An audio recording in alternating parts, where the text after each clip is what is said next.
So we have some boring stuff to go through today. I'm gonna do the lectures. I'm gonna talk about fundamental types. We're gonna talk about pointers, references. I'm gonna do the lecture that I usually do in IPC 144 for pointers to just make it clear that everybody understands what the pointers are when we dig into it. I don't want you to struggle with the initial idea of what a pointer is. So we're going to go through those things. And last half an hour of the class, you are going to do that OOP345 quiz so I can see where do you stand, okay? So if you are a student with accommodation, you have a choice to send me a request to do it next week sometime whenever you want. Or if you like to, you can join today. But you cannot do both. If you do it today, then you cannot do it next week. So this quiz has no mark.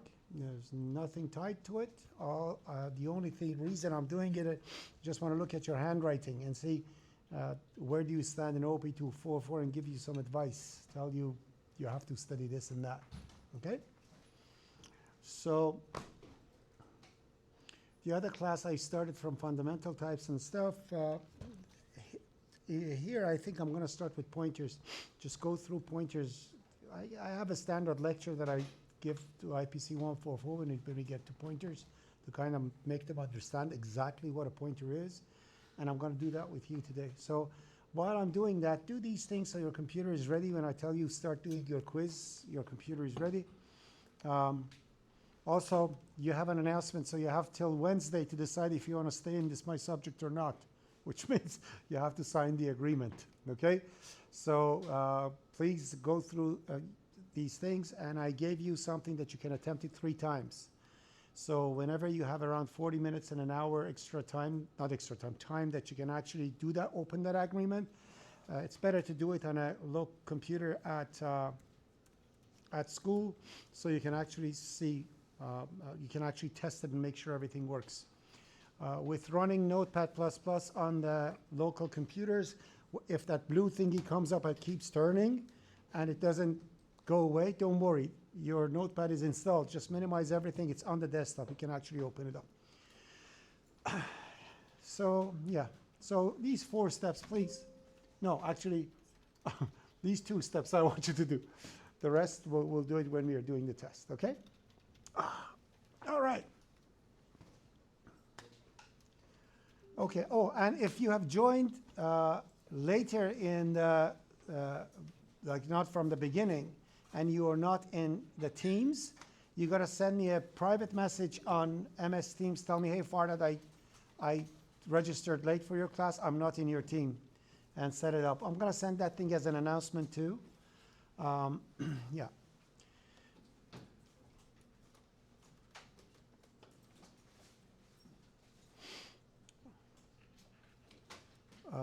So I'm going to just prepare the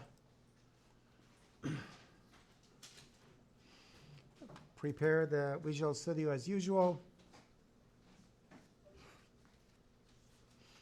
Another thing that I'm telling you again, please do not rely on the recordings. Recordings may, for technical problems, not happen.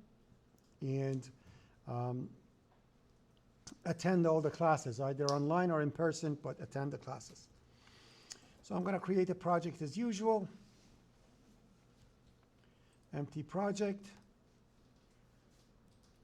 in NBB section. So we're going to go to 345 NBB 03 September 11th.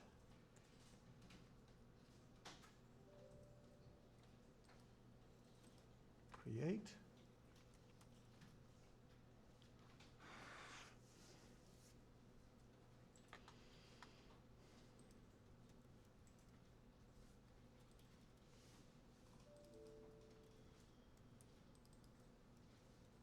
Okay, then just going to bring something from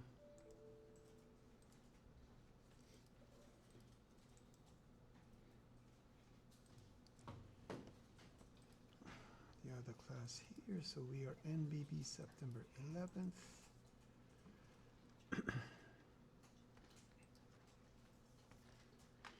Okay, wow, oh, it's so small. Okay, so actually let's fix it.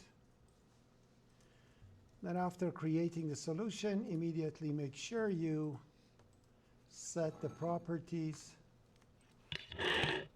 to C++20. Apply, OK. Add new item, prg.cpp.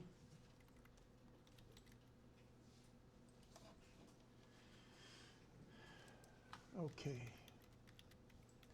Now I'm going to add something over here. Give me 2 seconds.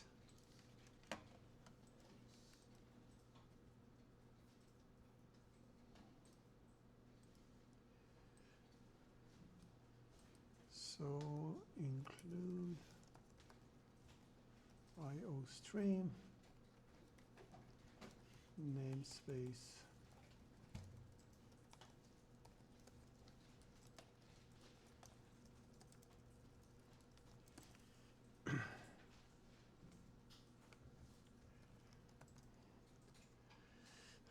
'03 September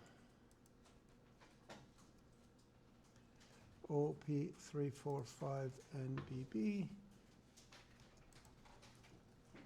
Compile and run, make sure everything's good. Soon I'm not going to do this.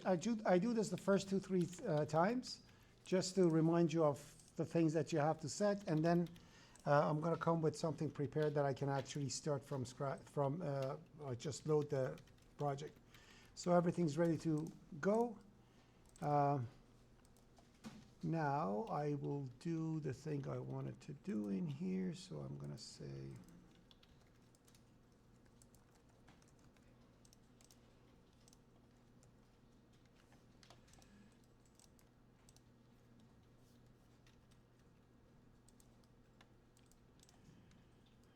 all right.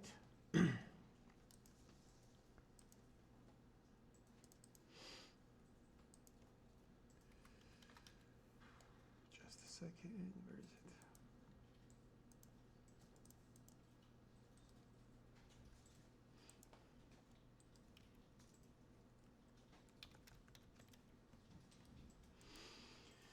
Okay, so I'm going to open up a slide.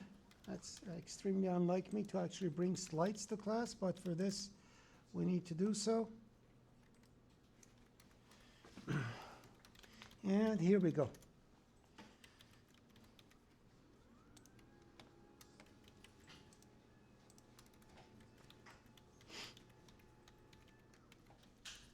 Memory. That's the memory of your computer. I actually made a boo-boo in this thing 10 years ago, and I still haven't fixed it. Which, if you take a look at it, this is your memory. It starts from address 0 in your computer, wherever it begins, and then it goes to the amount of money you have in your pocket. The bigger the RAM you have, the address goes higher, right? The address starts from 0, 1, 2, 3. Then I put a big number over here, so whatever it is, 23,423,100. Then I say 100, 101, 102. So when I put this, when I say 104, I mean all those things, and then 102 at the end.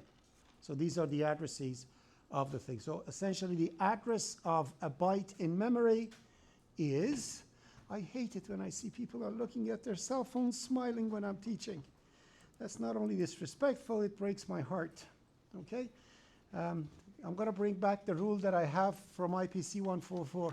If one person smiles at their computer, everybody loses it. And I'm not going to say who it was. So as soon as I see somebody going, then I'm going to say electronics down, comes out. I'm not going to say who, okay? So please, this is your last warning, okay? All right. So as I was saying, your memory is an array of bytes, okay? Starting from 0 up to whatever the number of bytes is in your RAM. Now, the mistake that I made over here is actually byte 124 is missing.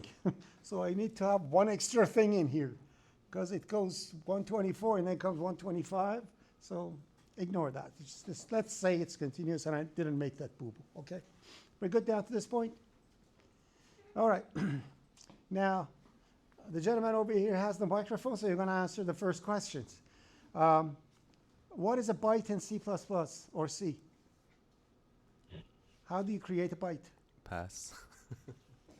If you want to create a variable, a byte variable in C, what do you create?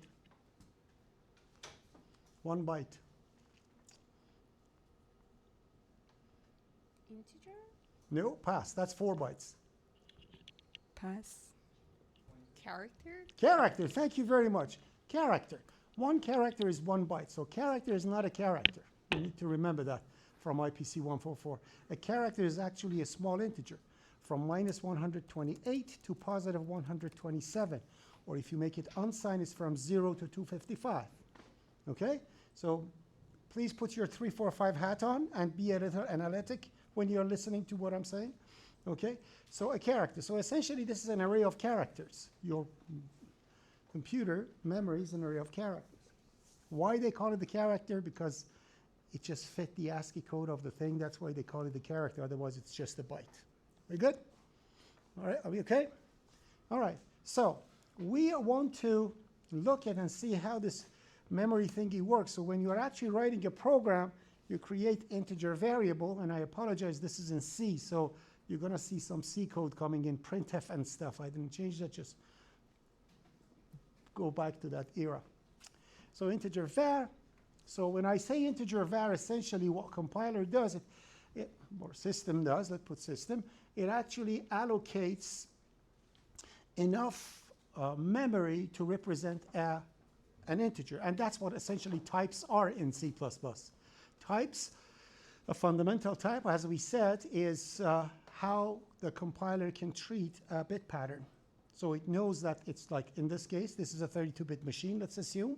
So you have 32 bits over there that represents an integer. So when I say integer var, it reserves a piece of memory for me for 4 bytes, and it tags it as var over there. And if I create a double, obviously it's going to make it 8 bytes because double is 8 bytes, right? Now, the thing is that if you put some variable inside var, if you put some value inside var, because it is a fundamental type, the whole 4 bytes is an integer. If I put any value, it overwrites the whole bytes. So if you put 0 over here, everything becomes 0. It's not like the first byte or second, but it's not an array of something. These are fundamental types. We need to understand it. And that's a 345 view that you need to have. Any type that you deal with, that type dictates how the compiler treats that piece of memory that that type is bound to. We good down to this point? Questions? Suggestions? Objections? You're okay? Okay, so now I put this thing over here and says, fine, now let's go to the next one and we'll see if I actually set a double the exact same way that I mentioned, it's going to actually set the whole thing like that. We good? Now we want to, so let's go back to what we were before. Now, what is the address of var? So it's going to be your turn. Yeah. What is the address of var, looking at this diagram? The address of a variable is where it begins in memory. What is the address? Can't lie, I can't even see it. Oh, you can't see I it? have bad eyes. Okay, come over here. Come sit over here. Be close to me. Don't worry, I'm not going to do anything here. And for all those people who have bad eyes, please sit at the first row. This I cannot increase. It's 108? 108, fantastic. So you cannot give the microphone to my friend. So it's 108. So it sits at address 108. And the dvar is, the address is? 132. 132, fantastic. Okay, so if for some reason I want to deal with these things indirectly, if I'm not in a same scope, remember the scope where the variable name is visible? If I'm not in the same scope, I need to be able to somehow deal with this thing. So format your brain of any knowledge that you have from pointers, and let's start blank. Let's say we want to design something to hold the address of variables so I can deal with them remotely without being there. It's like you want to send a package somewhere, you don't carry it. You write the address, the package goes to the address. I want to be able to do this. I want to be able to have a variable that holds the address of something. If I want to do that, let's call that variable a pointer, because pointer is essentially something that points around, right? So when I say pointer PTR, it creates a variable for me, exactly like an integer. The only difference is that that cannot be negative, so it's an unsigned integer. It's 0 and more, right? And because we are assuming that this is a 32-bit operating system, the size of an integer, 4 bytes, is big enough to hold the address of any amount of RAM that I need to have. So it's big enough to hold any address. We good down to this point? We okay? So pointer's job is to hold the address of something. And if I put something in it, if I put some value in it, essentially, by adding that value in there, I mean, please go to that address. Where is the address? The address is 102. So it actually points. So we should, in our imagination, we should think that any pointer having a value means it's supposed to point to that address in memory. Are we good with this? Any problem down to here? Now, this is stupid because there's nothing there. This is like I'm pointing to some place that the address that doesn't belong to me, so it's not good. I need to point that with that pointer to a location that makes some sense to me, which is 108 in this case. So I want to deal with that integer. Are we good down to this point? Are we okay? Now, you know that when we are writing a program, all we have from a variable is its name. A variable doesn't tell you where it sits. So not only I need to create a pointer, I need to add some kind of an operation that extracts the address of stuff. Let's use our imagination. So I'm going to say we have something called address of. If I add it in front of a variable, it extracts the address. So I'm not going to put 108 over there. I'm going to say address of var. Address of var essentially means, hey, compiler, extract where this thing is and put it there. We good? And the result is the same. We okay? All right. Now I have two ways to fiddle with var in here. If I am right beside var, I can say var is equal to 1, 2, 3, 4, right? But if I'm somewhere else and I have the address in the pointer PTR, then I have to somehow tell to the compiler, because in here I am saying PTR is equal to something, so the PTR itself is changing, right? I have to somehow tell to the compiler, hey, I don't want to deal with PTR. I want to deal with the target of PTR, right? So, let's call it target of that. So what I'm going to do in here, I'm going to say target of PTR is equal to 2, 3, 4, 5. If I would say PTR is equal to something, then the PTR's content will change. But when I say target of PTR, then it will actually see where PTR is pointing to, and that will change. Do we understand this? Are we okay with this? Therefore, when I say print var, look at the bottom, that's where you see that thing. When I say print var, 2, 3, 4, 5 is going to get printed. When I say print target of PTR, it's the exact same thing, 2, 3, 4, 5. But if I only say print PTR, then the address inside PTR will be printed, the 108. We good? So let's try this. So I'm going to say integer var, right? And I'm going to set that one to 2, 3, 4, 5. We good? Right? Now I want to create a pointer. Actually, no, I can't. Give me a second. Let's go back in here. Let's go back in here. We'll come back to that thing later. So let's try something else. I have done this to the var, right? Let's do that to the double. So I'm going to do the exact same thing. I'm going to say, I'm going to create, I have the pointer, right? And this time I'm going to say, give me the address of dvar. Okay? Therefore, 132 is going to go to PTR, right? Now what I want to do, I want to say target of PTR is equal to some value. You are the compiler. Attention, you are the compiler. If you haven't seen this line, by looking at pointer PTR, if you haven't seen this line, can you tell what PTR is pointing to? No, it's just an address. You don't know where it sits at. It's like you're looking at an envelope and it says 952 Young Street. You don't know what the heck is it. Is it an apartment? Is it a house? Is it a government building? What is it, that address? We don't know, right? You just look at the address. You don't know what is sitting at the target. Are we good down to this point? Therefore, this is impossible. The design sucks. I can't do this. If I do this, it doesn't know what to put in there. This is wrong. I have to reevaluate my design. I have to actually tell to the compiler what this PTR is supposed to point to. It's not only that it's a pointer, but what type of a pointer. What is the target? What is sitting at the target? Do we understand this? So the correct design would be saying integer pointer PTR. So now the compiler knows this PTR is pointing to an integer, and therefore when I actually hold the address, it's not going to complain. When I'm putting the address of var in here, var is integer, PTR is supposed to put an integer, that's a match. So I'll do that. And then now I can put the value. It knows that PTR is supposed to point it to an integer. Actually, it overwrites 4 bytes with that value, not more, not less. And everything else becomes possible. Now I can say, give me a double pointer dptr, something else, with obviously the size of the two are identical.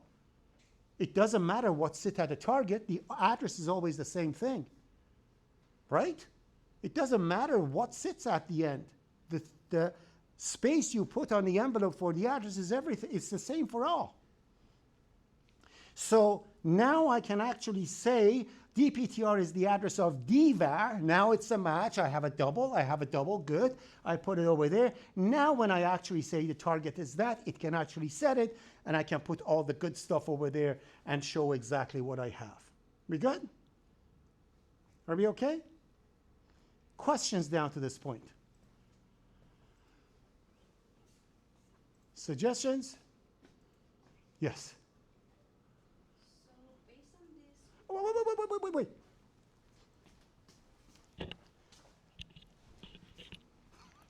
Sorry, go ahead. So, based on this, why the double pointer is only 4 bytes? if you want to send an envelope to a government building, do you need bigger address area? No.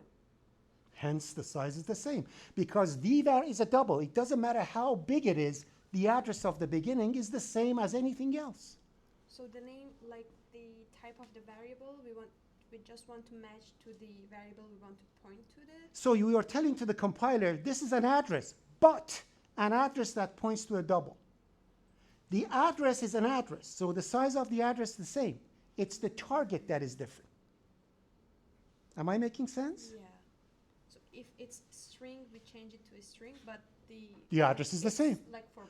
If it's an employee, if it's a car, if it's a table, whatever it is, they are sitting in memory. They start somewhere in memory, and that byte has an index. That index is the address, therefore the sizes are the same for everyone. We good? Okay. Are we good down to this point? So let's try this. So now I have integer var is 2345, right? Now I want to hold that address. So what I need to say is to say integer pointer, and I put PTR, right? And then I'm going to say PTR is set to address of var, correct? Right? Now I can actually say cout target of PTR. And because PTR is pointing to var, what's going to get printed will be 2345. Are we okay? So where I run this beautiful code of mine, 3 years later, when it compiles and runs, this is what I'm going to get.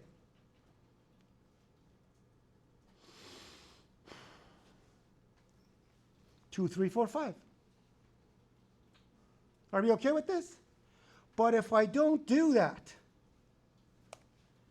and I just say print PTR, see out PTR, then what I'm going to get will be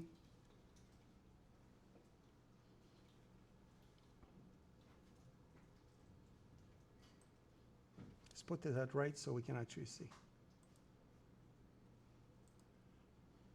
Will be the address of where the PTR is sitting at. Obviously, I have a 64-bit computer, therefore the address is much bigger.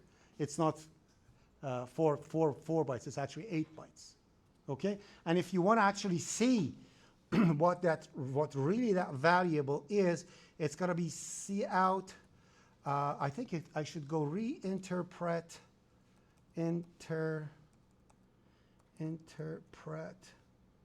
cast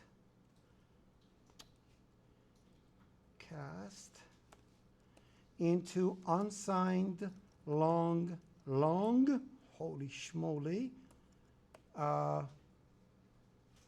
PTR. That was it, right? That's the way, I think. So if you want to see a number that you can relate to, this is the address, the actual address in memory that I'm sitting at. We okay with this? Are we okay? All right. Therefore, don't give extra credit to pointers. Pointers are just unsigned variables, unsigned integers. Their job is to hold address of other ones. You do the proper grammar with it, syntax with it, and it works for you. Remember, type pointer, address of, and target of. These are the 3 things you need to know to use a pointer. Everything else is just kind of a side effect of knowing these 3 verbs or statements. So what happened? Pointer in C is represented by an asterisk. They don't say pointer, they put an asterisk. So anytime you see there's a type, so you see that integer pointer, that's what's going to be. And actually the pointer belongs to those integers. So when I say integer pointer, all I need to do is put an asterisk. So if you see an asterisk and a type beside it, that asterisk belongs to the type. Together, they mean one type. They're not 2 separate things. Integer star, never say that. Integer pointer is the right term. Integer pointer PTR, double pointer. You say it right, it's going to fit and you'll understand it. Are we good about this? Are we okay? Next thing, address of is the ampersand. If you put the ampersand beside any type of variable, it extracts its address. Never say ampersand A, that's wrong. Address of A is correct. Address of C is correct. Address of num is correct. Never say ampersand, never. Therefore, our code changes to dptr is equal address of dvar. See that? Also, because it would have been too easy, they wanted to confuse the heck out of you. Therefore, they said target of is with asterisk too. There's only one difference. If the asterisk comes before a type, a name, that means target of. If the asterisk comes after a type, that means something pointer, type pointer. That's what it is. So you have to remember that. Now, essentially, this is what's going to happen. So the target of becomes target of dptr is right there. So target of and pointer are both represented by asterisk. Damn, that's confusing. If asterisk comes after type, that means pointer. Integer pointer, double pointer. That's the C part that is coming up. Employee pointer. Remove the struct. if it comes in front of a variable as a unary operator, like -5, -6, so you have asterisk A, asterisk something, it means target of. A is equal to target of P. Target of T is equal to X. A is equal to B multiplied by target of C. E is equal to target of M multiplied by C multiplied by C. Therefore, when you look at an asterisk, when life is beautiful, look at everything's good. That means multiplication. A is multiplied by B.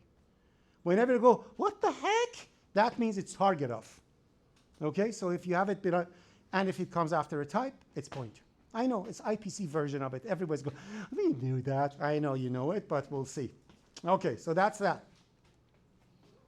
And that's about pointers, okay? But we need to understand the relationship between pointers and arrays. That's the next thing that we need to know. We said when we create a variable, it sits somewhere. I create a pointer to it. I put the address, it points to it, right? They use the same exact strategy for an array. When you create, and target of yada yada, we know that, right? When you create an array of 5 things, it's AR, and then you have AR 0, 1, 2, 3, and 4, right? We know that, right? That's not really what happens. They actually put all those things together, and of course, A3 is 2, 3, 4, 5. It puts it over there. We know that, right? This is what happens behind the scene. When you say integer is equal to AR5, 2 things are created. One is the memory for the entire array. Then there is a single pointer with the name of the array that holds the address of the beginning. That's what happens behind the scene. So arrays are nothing but pointers pointing to a bigger chunk of memory. And because of that, when you say target of AR, so when you write an array, you write target of AR is something, it actually means the first variable, because that's the first one. And that's why index in C starts from 0, because you are essentially saying from the address of the array, go 0 integers further. If you put a 1, it means 1 integer further, 4. If you put 2, it means 2 integers further, 8. And that means pointer arithmetic, what we come to. So you can either say AR2, or you can say target of AR plus 2. A pointer plus 2 doesn't mean plus 2. It means plus the size of what it's pointing to. If it's double, 2 means 16. If it's integer, 2 means 8. If it's character, 2 means 2. Okay? That's called pointer arithmetic. And that's how it works. And that's what arrays are. We good? So the question is now, how the heck this thing worked? The reason was this, include pointer. Look at the pointer. Let me actually add it over here. Add existing item. Look at the pointer. Ta-da! I just said, wherever you see target of, replace it with asterisk. Wherever you see address of, replace it with ampersand. Wherever you see pointer, replace it with star. So I literally told you what you're supposed to call it. Okay? It's the same thing. That's why it worked. I just made it up. Okay? I remember pre-processor operations. Before compiler actually compiles my code, takes all the target ofs and puts an asterisk beside it instead. Therefore, the code is translated to its real syntax. We good? We know what pointers are? All right. Done. That's what I wanted to do. So I just wanted to make sure that we have a clear understanding of pointers, so when I come to smart pointers and things like that, I don't want you to go, what the heck is going on? Okay? All right. Let's close that, and I'm going to call this, so B fake pointer syntax. Oh, gosh, I called it peep. Oh, PP. Okay, let me fix that. Sorry about that. I'll fix it. Open file. Named it badly. Let me fix it.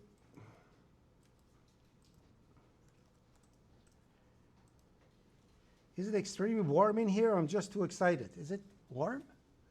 It's warm, isn't it? No? It is, I think. Okay. Now, the boring stuff of OOP345. I'm going to quickly go through it. So this is kind of week 2 of the things that we are talking about. I think I'm going to go halfway through. The class ends at 5:05. You need 30 minutes to do the quiz.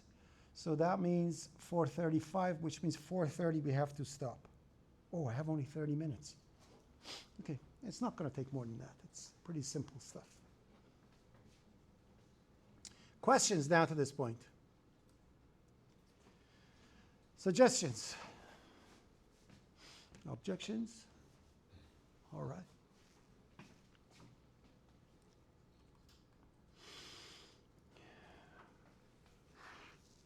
So every variable in C has a type that tells to the computer how to interpret the bits stored in memory and what operations are allowed with that data. We know that, right? Integer types.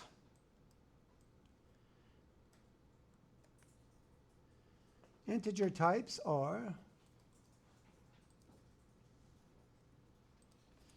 that's wrong, I should have put a character over there too. But if you put a character, it actually prints the thing. But character is an integer. It's not a character, okay? If you put over here char, it's going to print the shape of it. But what's inside is really a number. So what I can do over here is to actually write something like this. Character ch is equal to 65. And add a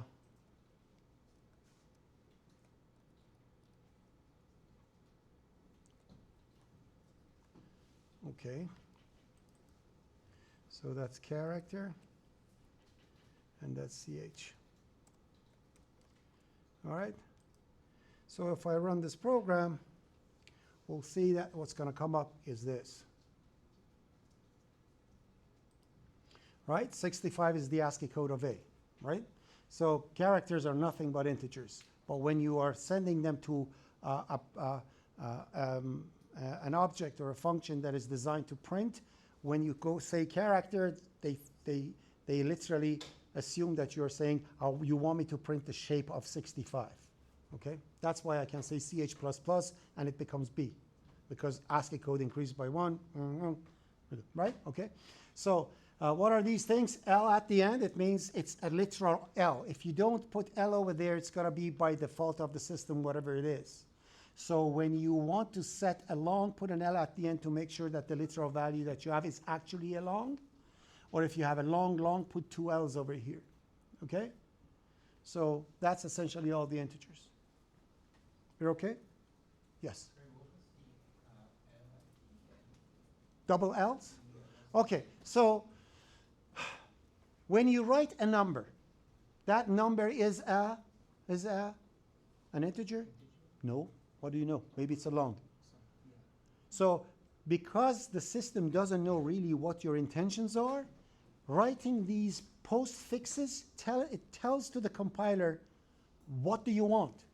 If I put over here long L, 1L, that 1 will be the size of a long. If I write over here 2LL, that 2 will be 8 bytes because that's a long. But if you only put 2, then it makes it 4, which is an integer by default. So make sure that you always put the proper thing at the end, okay? We good? I'll try to be quick. So this is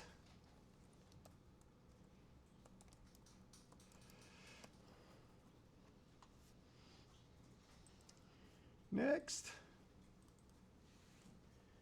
Unsigned. What do we mean when we say unsigned? How many fingers? 10. Seriously? People are thinking. 10, right? Now, if I want to sign negative and positive values with this, what do? I'll make this one 0, right? So this one is 0. So it becomes -5, -4, -3, -2, -1, 0, 1, 2, 3, 4. That's why always positive numbers are one less than negative. When you are writing when you have a character, it's from minus 128 to positive 127. That's why, okay? Because you have certain number of bits to show the state of the number. If you divide it by 2, 0 has to be somewhere, right? So if you want to remove that and make it from 0 to 9, so if you want your character to be from 0 to 255, then you put an unsigned in the beginning and a U at the end. So if you want an unsigned long, you put UL. If you want unsigned long, you put ULL. It means that's the unsigned long and that's unsigned int. We good? We're okay?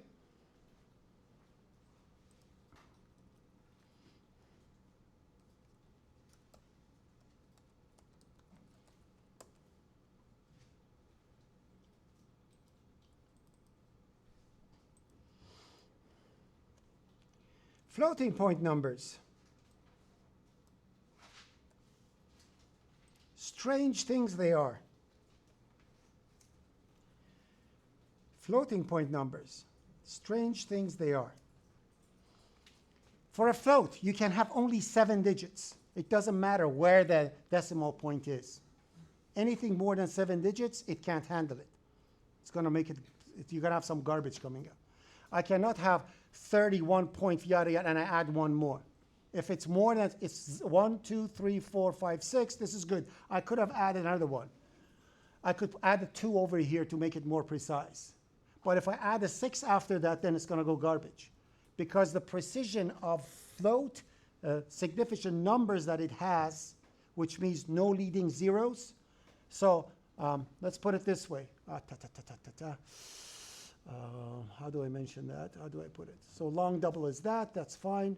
I'll bring another one and I'll show you. But what I'm saying is that, anyway, so I'll bring another example. So yeah, so that's how you set your double values. The only difference is that if you put a double and put an L, it means long double. Everything is by default double.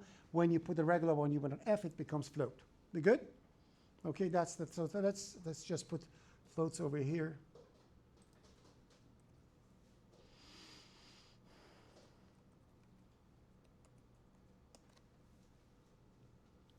What I wanted to say was this.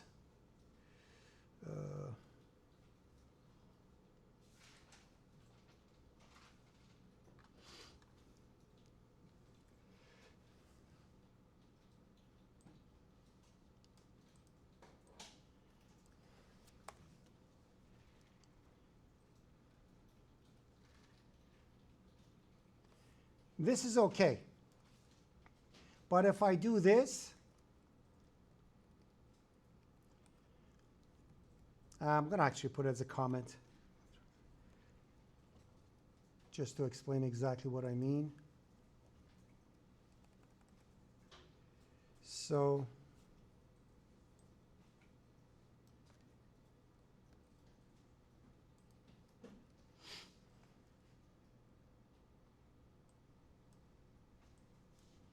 this is okay because it has 7 digits. It doesn't matter how many zeros you have left because that only translates to the exponent number over here. This is up -4. If you make it one more, it becomes -5. This doesn't change. That's scientific notation, right? So the number of 0 before and after, it doesn't matter. As long as you have 7 numbers and not more, you're good with floats. With doubles, that's 15. And with long double, I think it's 128. I'm not 100% sure. It's very big. Okay? So that's that. Just you need to remember. It's not that how many digits is after the decimal point. It's like what is a total number, what is the total digits without leading zeros. Okay? That's all. So this is good. We are okay with this. You okay? You understand the precision? So when I say significant digits, what do we mean? Okay. That's why you never do accounting stuff with floats, because you're going to lose pennies and dollars in 2 seconds after calculations. Okay? And it's another thing that you need to know about doubles.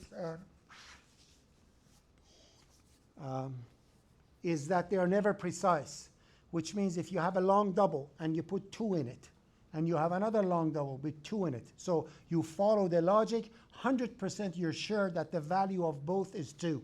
If you check for equality, they may not be the same. One could be 1.99999999999, and the other one could be 2.00000000001.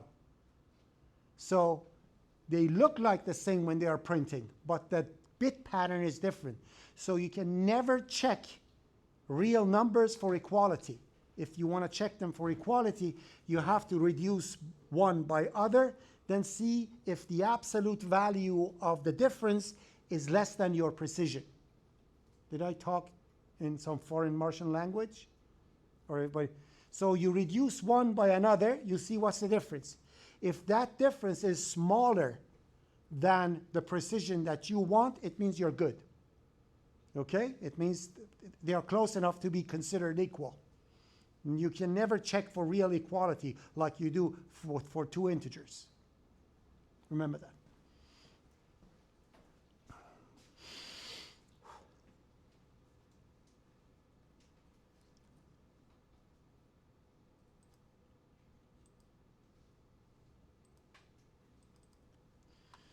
Okay. Know that. Boolean type. It's really an integer. It's just people were freaking out. They wouldn't understand what the heck means to be. So what is true in C? Oh, where is my microphone? Oh, you have it? Let me pass it over there. Milady, this is yours. Okay. So what is true in C? What is true? What is falsehood and truth? True, not false. What? 1? No. Next. What is true in C? Who said that? You said that? 3 passes and then. I'll tell you what is the trick with that microphone thingy. That has no real value. The only thing that it does, it forces you to think subconsciously.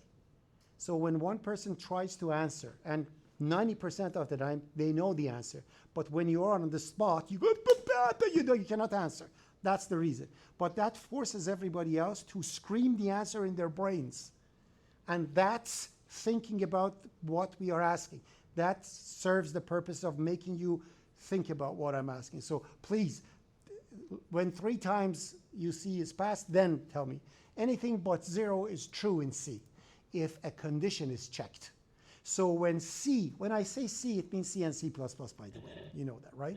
So in C, when a condition is checked for truth or falsehood, it checks. If it's not 0, it's true. It doesn't care if it's 1 or not. Okay?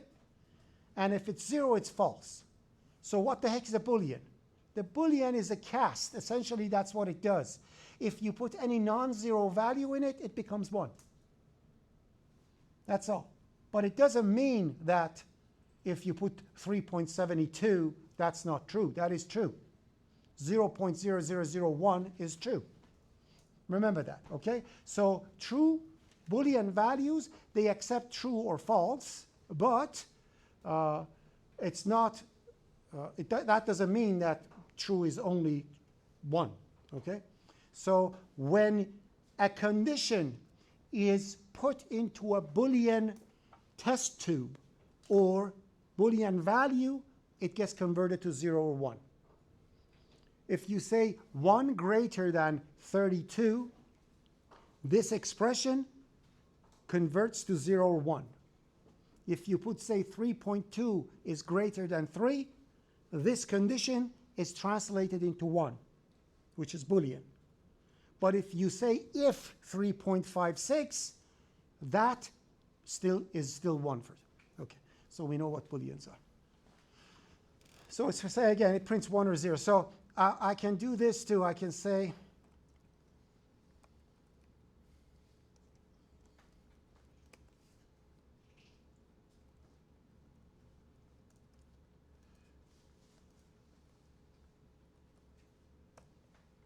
this is what I mean. right? Okay, so Boolean essentially does that. It forces the value to be either 0 or 1. Please pass the microphone to the gentleman beside you. We're good? We understand what Booleans are?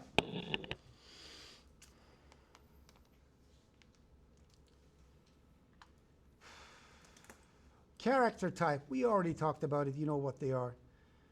Character types. So this one was Boolean. EF bool.cpp. Characters. Uh-oh.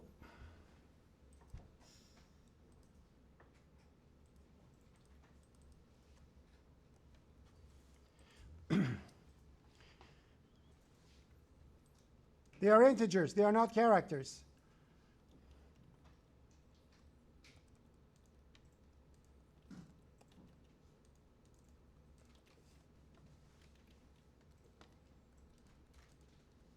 Be aware of it.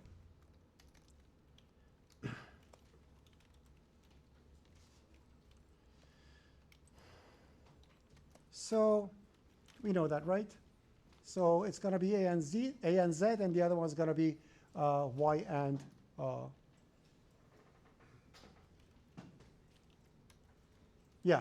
B and Y, and yeah, you know that, right?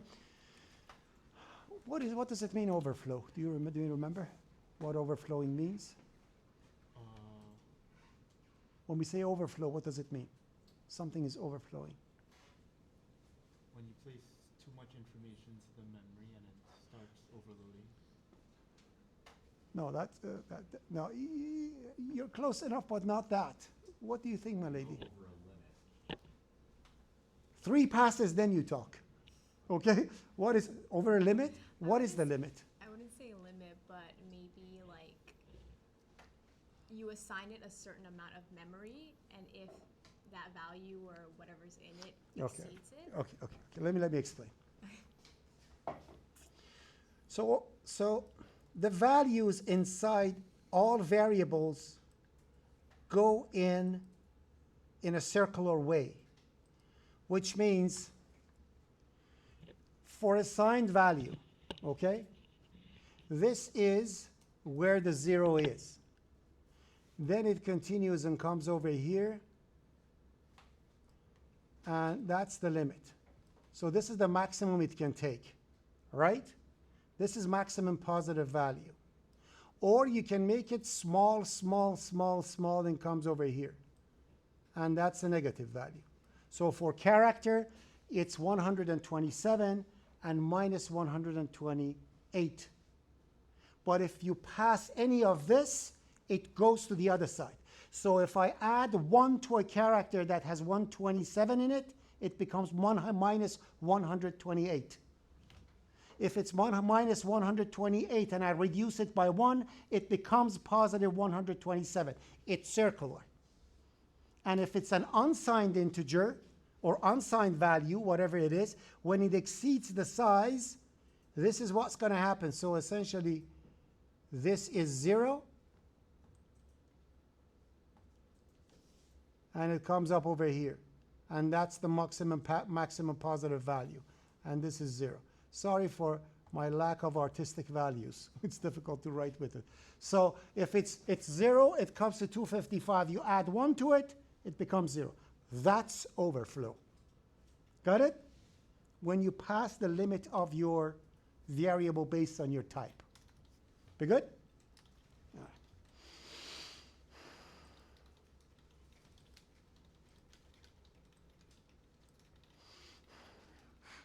right. Okay. So this one was character.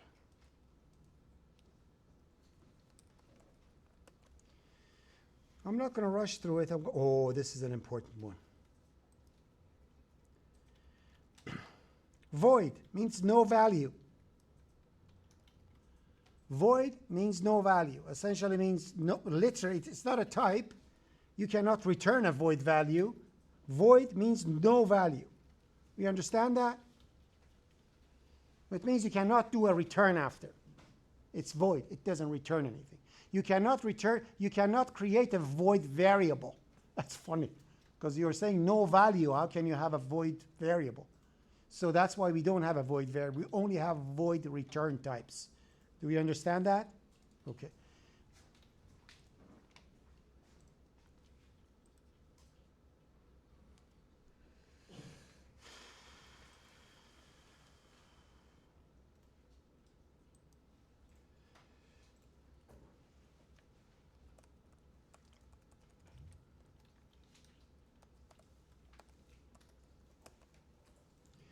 Initialization. Initialization in C++ has evolved. First of all, the next person with the microphone. What is initialization? I'm a 7-year-old learning how to do C. I'm going to say, what is the meaning of initialization? What would you say? To assign. Actually, no. Give it past the, to assign at a certain moment is initialization. To assign a value, to like basically declare a variable and assign a value to it. Which means, see, you are typing code for me. Explain that in English. It's an interview. You are going for an interview and they ask you, what is initialization? So if I was Don't tell me gonna how say- you code when you code like this. Explain that in English. So if I was going to say that, it's basically you're allocating memory, which is important. You are assigning a value to that memory. So it's basically within those bytes of combinations of zeros and ones. And then you are initializing. You're beating around the bush. type. Pass it around. You know what it is, but you cannot put words on it. Can you tell me what is assignment? What is initialization? Seriously, people? You're in 3rd semester. I mean, I was thinking exactly the same as him. Initialization is just, well, It's setting just, a it's value. actually very important. You have passed OOP345. You need to know what is the difference. setting a value to a variable. No, that's not initialization at all. Anyone? The process for a variable or an object to point to the starting, to set the starting value for that. Starting value. What does that mean? See, everybody knows, but you cannot put words on it. Initialization is assignment at the moment of creation. Done. At the moment of creation, which means if I say integer a, and in next line I say a is equal to 5, at certain moment of time I'm going to have a with garbage in it, then that garbage is overwritten by 5.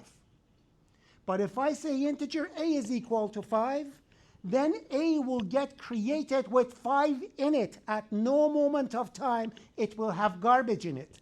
In object orientation, my lady, when you initialize something, what is called? You know it. Can you repeat the question? Okay. In object orientation, you have an object, you have a class. When that class is initialized, what is being called? The constructor? Thank you. So essentially, initialization means a call, an automatic call to a constructor. That's initialization. Where setting is as if you have a method called set that you can call it at any time. Constructors cannot be called. We cannot manually call a constructor. Constructor is a product of object being created. When it gets created, it is invoked. That's why we tell they are not functions. They are special procedures. We call them constructors. Same thing as a destructor. Destructor is not a function. The byproduct of an object dying is a destructor being called. Thank you. We can pass that. Okay? Are we good? Are we okay? And I know that most of you know the answer, but you need to be able to say it. Okay? That's very important. Okay, so we come to initialization. Initialization has evolved in C++, which means now line number 8 is our preferred. We have a global way of initializing stuff. You don't put equal to anymore. Everything, you just put an empty curly bracket and put a value in it. It doesn't matter what it is. It's an integer, it's a double, an employee, a car, everything gets initialized the same way. So when you want to create, so if I have a student,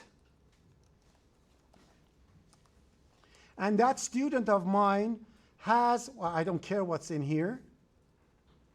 Oh, come on. So if I have a student and that student has a constructor, student, constant character pointer, name, unsigned or size T, student number, and give me something else about the student. Come on, give me something. What age you said? Grade. Oh, grade.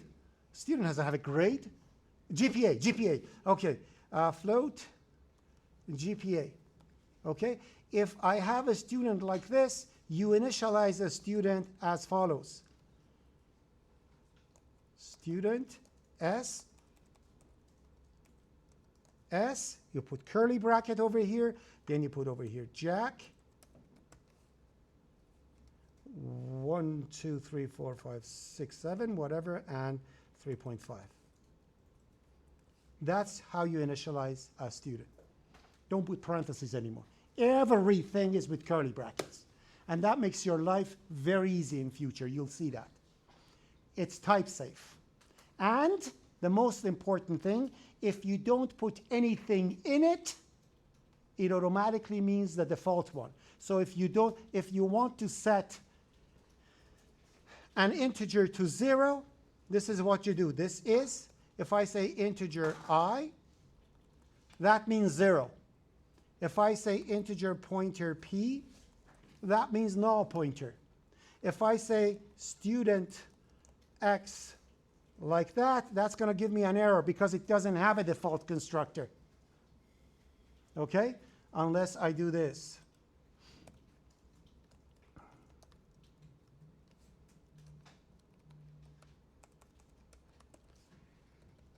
Now it's okay. By the way, when you say equal to default, whenever from OOP345, when you create a constructor, then you're responsible for the default constructor, right? If you create a constructor for a class, then the default constructor is your responsibility. If you want to take that responsibility away and ask the system to still create the standard default constructor, that's what you do. You write student equals to default, which means the default constructor still created, even though I created the constructors. So now there is no error over here. So that's type safe. You just put empty curly brackets in front of it, and it gets initialized by default, whatever the default is. Are we good? I hope that I can be done. This is.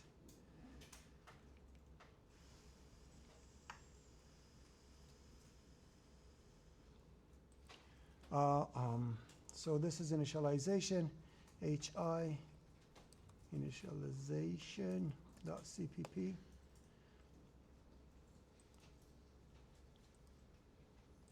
Type inference.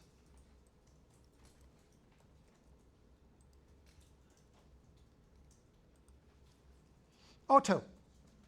When you write auto, it checks when you are initializing something and you put auto in front of it, it automatically sees what you're initializing it and sets the type of the object to that. You see that? So I'm saying over here auto n6, const auto n6, it means 6 is an integer, so it's going to be an integer over there.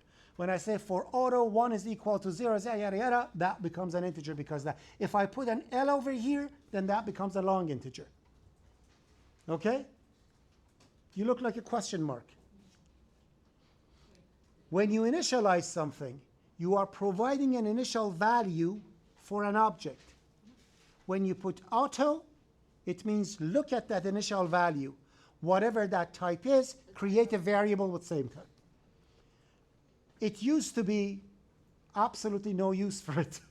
But now, there is lots of use for it. Well, later on when we come to templates, you will see that in future, you really don't know what the type of the thing is. You just want an instance out of it. You will see soon, okay? So just know that for now, that auto is very useful, okay? comes extremely handy soon.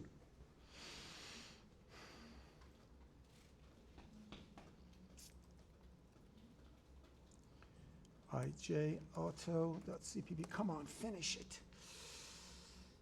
Oh, this is a tough one. So next time that we are coming in, this is, remember, we have to go with alignment. So next time we're gonna, when you come over here, we're gonna start your live. So start your computers, set everything up, and then you can go for like 2-3 minutes break and come back and start the quiz. Okay? Start your computers, make it ready. Oh, actually, I'm gonna block all your computers in a second. Wake up, wake up. Do I have? So I'll try to make it as real as possible. Please run those things that I asked you to do, which are these. Where are they? Do these things, please. Thank you.